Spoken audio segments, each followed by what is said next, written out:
Guys, তো তোমরা দেখতে পাচ্ছ আজকে আমাদের রাত্রির মেনু হচ্ছে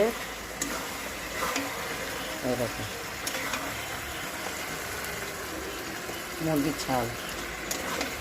তো প্রথমে আমি দিয়েছি তেল দেওয়ার পরে শুকনো লঙ্কা ফোড়নে তেজপাতা দিয়ে আলুটা ভেজে নিয়েছি।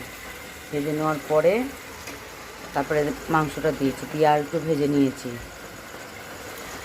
নেওয়ার পরে এই দেখো এখন মশলা দিয়ে কষছি। তো আমাদের মতন কারা কারা এরকম খেতে পছন্দ করো তো কমেন্ট করে একটু জানিও। আমার এগুলো খুব খেতে ভালো লাগে, আমার মাংস ভালো লাগে না, আমার এগুলোই ভালো লাগে। তো আমার মতন কে কে এরকম খেতে পছন্দ করো লাল লাল ঝাল ঝাল।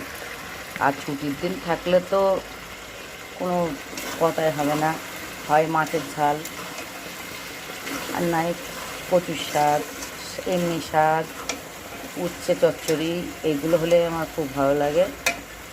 তো আমার মতন কে কে খেতে পছন্দ করো তো কমেন্ট করে জানিও।